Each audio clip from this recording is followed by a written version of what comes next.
इस चित्र में आप लोगों को दो चित्र दिख रहा है।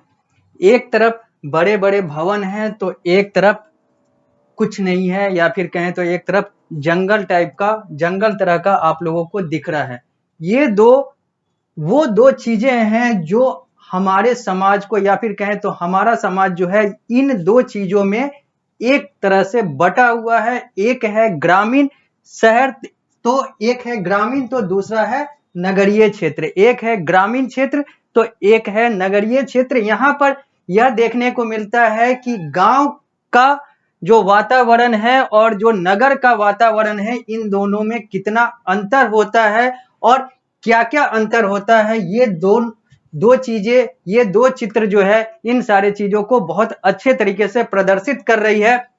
और यहाँ पर देखने को मिल रहा है कि कैसे गांव का जीवन और शहर के जीवन में अंतर होता है, कैसे गांव के लोग रहते हैं और कैसे नगर के लोग रहते हैं। नगर में बड़ी बड़ी इमारतें होती हैं, लोगों को चलने के लिए जगह उतना पर्याप्त नहीं होता है जितना गांव में होता है। तो गांव में यहाँ पर जो बच्चे हैं वो पानी पी रहे हैं एक कल से, और यहाँ पर जो है बहुत सारा भीड़ दिख रहा है, बड़ी बड़ी भवनें दिख रही हैं। ये सारी चीजें जो हैं ये गांव और शहर के बीच के अंतर को स्पष्ट करता है, बताता है कि एक गांव और एक शहर में, एक गांव और एक नगर में क्या अंतर होता है। और इन सारे चित्र की बात और इन सारे चीजों की बात मैं यहाँ पर इसलिए कर रहा हूं क्योंकि अब जो नया अध्याय शुरू होने जा रहा है वो इन्हीं सारे चीजों के इर्द गिर्द घूमता है, जहां पर आप लोगों को लाइफ इन टाउन के बारे में पढ़ना है, यानी कि नगर में कैसा जीवन होता है, नगरीय जीवन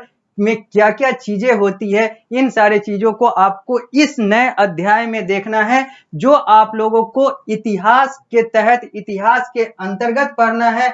आप लोग कक्षा 7 में हैं और कक्षा 7 में आने वाले सामाजिक विज्ञान के तहत इतिहास के अंतर्गत इस अध्याय में आप लोगों को लाइफ इन टाउन के बारे में पढ़ना है, यानी कि नगर में जीवन कैसा होता है, नगरीय जीवन कैसा होता है। ये सारी चीजें और बहुत सारी चीजें जो है आप लोगों को पढ़ना है अपने पाठ्यक्रम पीएसबीआई के अनुसार, पीएसबीआई के पाठ्यक्रम के अनुसार, और अपने पुस्तक, अपने पारस प्रकाशन के पुस्तक के अनुसार आप लोगों को ये सारी चीजें पढ़नी है। मैं दमोही श्रीवास्तव आप सभी लोगों का सामाजिक विज्ञान शिक्षक हर वो बातें बताऊंगा, हर वो बातें पढ़ाऊंगा जो आप लोगों को आपके पाठ्यक्रम और पुस्तक के अनुसार पढ़ने हैं। ये चीज अब हम लोग शुरू करते हैं, हम लोग आते हैं अपने इस अध्याय में और बात करते हैं लाइफ इन टाउन के बारे में, यानी कि टाउन का लाइफ, यानी कि नगर का जीवन कैसा होता है, नगरीय जीवन कैसा होता है। इन सारी चीजों की बात होगी और यह आपके पुस्तक पारस प्रकाशन के पुस्तक, यानी कि पारस प्रकाशन के सामाजिक विज्ञान के पुस्तक का पृष्ठ संख्या 92 है। यहाँ पर 92 और 92 से कुछ आगे के पन्नों तक यह अध्याय जाएगा और यह अध्याय संख्या 6 है जो आप लोगों को इतिहास के अंतर्गत पढ़ना है। हालांकि यह अध्याय, यह टॉपिक लाइफ इन टाउन नागरिक शास्त्र यानी कि सिविक्स के तहत होना चाहिए, क्योंकि सिविक्स के तहत ही ये सारी चीजें आती है, इसकी पृष्ठभूमि आती है। लेकिन आप लोगों को पढ़ना है यह इतिहास के तहत, इतिहास के अंतर्गत। तो हम लोगों को यहाँ पर लाइफ इन टाउन को ऐतिहासिक परिदृश्य में देखना है। मैं आप लोगों को इतिहास को ध्यान में रखते हुए, भारतीय इतिहास को ध्यान में रखते हुए और विश्व के इतिहास को ध्यान में रखते हुए भी बहुत सारी चीजें बताऊंगा जो आप लोगों को पढ़ना है। सामने आप लोगों को पृष्ठ संख्या 92 दिख रहा है, यह पारस प्रकाशन पुस्तक से लिया गया हुआ है और जिस माध्यम से आप लोगों को यह दिख रहा है यह स्मार्ट बोर्ड है और स्मार्ट बोर्ड के माध्यम से आप यह देख रहे हैं और ये चीजें आप अपने पारस प्रकाशन के पुस्तक में भी देख सकते हैं। तो अब हम लोग आते हैं इस अध्याय में और अध्याय में हर वो चीज की बात करते हैं जो आप लोगों को इस अध्याय के तहत, इस अध्याय के अंतर्गत पढ़ना है। लिखा हुआ है, during the medieval period agriculture, industry, trade and commerce flourished under the patronage of king. अगर हम मध्यांतर काल की बात करें, क्योंकि मैंने पहले ही कहा है कि ये चीजें जो है लाइफ इन टाउन, ये सारी चीजें जो है सिविक्स का पार्ट है, लेकिन आप लोगों को अगर ये हिस्ट्री के अंदर पढ़ना है, इतिहास के अंतर्गत पढ़ना है, तो हम लोगों को ऐतिहासिक परिदृश्य में ये सारी चीजें देखनी है। तो यहाँ पर लिखा हुआ है पहला line, during the medieval period agriculture, industry, trade and commerce flourished under the patronage of king. अगर हम मध्यांतर काल की बात करें, भारतीय मध्यांतर काल की बात करें, तो उस समय राजा महाराजाओं के संरक्षण में कृषि हो, उद्योग हो, या फिर अलग अलग व्यापार और वाणिज्य की चीजें हो, ये सारी चीजें जो है आगे बढ़ रही थी। यानी कि राजा महाराजा जो है इन सारी चीजों को नियंत्रित किए हुए थे। So a large number of new town developed in different part of India। इसलिए भारत के अलग अलग हिस्सों में अलग अलग नए नए नगर स्थापित होते चले गए राजाओं महाराजाओं के कारण और उनके द्वारा। यानी कि राजा महाराजा के तहत भारतीय क्षेत्र आ रहे थे, जहां पर कृषि से लेकर व्यापार, व्यापार से लेकर उद्योग, उद्योग से लेकर वाणिज्य, वाणिज्य से लेकर हर वो चीजें जो है उन्हीं के नियंत्रण में हुआ करती थी, राजा महाराजाओं के नियंत्रण में हुआ करती थी। और इसी कारण से राजा महाराजाओं ने अपने इन सारे क्षेत्रों को और उनमें से कुछ कुछ क्षेत्रों को शहर या फिर कहें तो टाउन या फिर कहें तो नगर के तौर पर विकसित किया।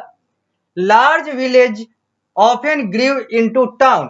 जो बड़े बड़े गांव थे वो अक्सर अगर देखा जाए ऐतिहासिक परिदृश्य में, तो जो बड़े बड़े गांव थे वो नगर में बदलते चले गए। यानी कि लार्ज विलेज जो है वो टाउन में कन्वर्ट होता चला गया। This development was the result of various political and economic policy specially of the Turkish and Mughal ruler. ये जो विकास अगर हम देखें तो एक तरफ तो विकास है, विकास है क्योंकि यहां पर बहुत सारी चीजें जो हैं वो अपडेट हो रही थी, आधुनिक हो रही थी, जरूरत के अनुसार, आवश्यकता के अनुसार बन रही थी। क्योंकि गांव से शहर का बनना एक विकास का ही, अगर देखा जाए तो विकास का ही रूप है, जहां पर हम लोग डेवलपमेंट ही देखते हैं कि अगर एक गांव शहर की तरफ तब्दील हो रहा है, कन्वर्ट हो रहा है, बदल रहा है, तो वो विकसित हो रहा है। लेकिन इसका दूसरा पहलू ये भी है कि वहां का जो नेचुरल चीजें हैं, वहां की जो प्राकृतिक संपदा है, वो सारी चीजें नष्ट हो रही है। क्योंकि गांव जो है वो प्रकृति से जुड़ा हुआ है, जबकि नगर जो है वो कृत्रिम या फिर कहें तो आर्टिफिशियल चीजों से जुड़ा हुआ है। लेकिन फिर भी अगर विकास चाहिए, बहुत सारी चीजें होती है, तो विकास के रूप में गांव का शहर में बदलना एक सकारात्मक तौर पर देखा जाता है। लेकिन यहां पर बहुत सारी हानियां भी होती है, नेचुरल चीजों की, प्राकृतिक चीजों की हानि भी होती है। लेकिन यहां पर हम लोग यही देख रहे हैं कि ये जो डेवलपमेंट हो रहा था, जो बड़े बड़े गांव थे, ये जो शहर में, नगर में बदल रहे थे, ये किस कारण से बदल रहे थे? तो राजनीतिक और आर्थिक कारण से बदल रहे थे। और ये ज्यादातर टर्किश यानी कि तुर्की वाले और मुगल वाले शासनकाल में ये हुए थे। यानी कि मुगलों के शासनकाल में और टर्किश के शासनकाल में ये अधिकांश जो बड़े बड़े गांव थे, ये शहर में, नगर में बदलते चले गए। Akbar, Jahangir, Shahjahan and Aurangzeb encourage trading activity. ये कुछ मुगल शासकों के नाम हैं, अकबर, जहांगीर, शाहजहां और औरंगजेब। इन्होंने, इन लोगों ने इनकरेज किया, प्रोत्साहित किया व्यापार को, उद्योग को, अंग्रेजी में कहें तो ट्रेडिंग एक्टिविटीज को। Both the trade with in India and with other Asian and European country and the merchant class flourished. चाहे वो व्यापार भारत के अंदर हो, यानी कि अपने देश के अंदर हो, चाहे वो भारत का व्यापार अलग अलग देशों से हो, खासकर एशिया के जिस महादेश में भारत आता है उसके अलग अलग देशों से हो, या फिर यूरोप यानी कि वो देश जो भारत पर शासन कर रहा था, इंग्लैंड वाला महादेश, यूरोप के अलग अलग देशों से हो, दोनों व्यापार, भारत का अंदर वाला व्यापार यानी कि भारत वाला व्यापार और भारत का एशिया और यूरोप के अलग अलग देशों के साथ व्यापार, दोनों बढ़ रहा था। एज अ रिजल्ट, और इसी के परिणाम स्वरूप, town grow into trade and industrial centre. और इसी के कारण से जो टाउन थे, जो नगर थे, वो विकसित होते चले गए और वो औद्योगिक केंद्र के तौर पर स्थापित होते चले गए, औद्योगिक केंद्र के तौर पर बनते चले गए। इन एडिशन, साथ ही साथ, as we have studied in the previous chapter that the temple was the symbol of power, wealth and devotion of the king to his deity। अगर हम साथ ही साथ और चीजें देखें तो हम लोगों ने पिछली अध्याय में देखा था कि कैसे टेम्पल, जो है यानी कि मंदिर जो है वो शक्ति का एक केंद्र के तौर पर देखा जाता था, क्योंकि जो राजा महाराजा थे, जो हिंदू राजा महाराजा थे, वो मंदिर बनवाया करते थे ताकि उनसे उनका शक्ति प्रदर्शन हो। तो मुगलों ने मस्जिदें बनवाई, मंदिर को तोड़ तोड़ कर मस्जिदें बनवाई, वो भी अपने शक्ति प्रदर्शन के तौर पर अपना सारा कार्य कर रहे हैं। तो यहाँ पे यही लिखा हुआ है कि अगर हम ये चीजें देखें तो यहाँ पर जो बड़े बड़े मंदिर बन रहे थे वो भी एक शक्ति प्रदर्शन का एक सिंबल था, या फिर कहें तो शक्ति प्रदर्शन किया जा रहा था उन सारे चीजों से, और जिससे ये भी पता चल रहा था कि जो राजा महाराजा हैं वो कितने ज्यादा डिवोटेड हैं, कितने ज्यादा भगवान और आस्था में समर्पित हैं, और कितने ज्यादा वेल्दी हैं, यानी कि कितने ज्यादा आर्थिक रूप से मजबूत हैं। क्योंकि मंदिरें बन रही है, बड़े बड़े मंदिर बन रहे हैं, तो वो भी भवन ही है जहां पर वर्शिप हो रहा है, जहां पर पूजा हो रहा है, जो आस्था का केंद्र है। इससे जो बनवा रहा है उसका शक्ति प्रदर्शन हो रहा है, आर्थिक शक्ति प्रदर्शन भी हो रहा है, और आस्था वाला शक्ति प्रदर्शन भी हो रहा है। So it required large number of crafts person and attracted large number of Pilgrim and trader. अब चूंकि मंदिर बनना है, बड़े बड़े मंदिर बनने हैं, मस्जिद भी बनना है मुगलों के काल में, खासकर औरंगजेब के काल में, तो ये जो भी है इसके लिए बड़े बड़े शिल्पकार और बहुत सारे शिल्पकारों की जरूरत पड़ी। यानी कि बहुत सारे शिल्पकार, वास्तुकार जो है उन्होंने मंदिर बनाने में योगदान दिया, या फिर कहें तो उन्हीं के द्वारा मंदिर बनाए गए, और जिसके कारण से बहुत सारे श्रद्धालु और व्यापारी भी यहां पर आए, मंदिर के इर्द गिर्द आए।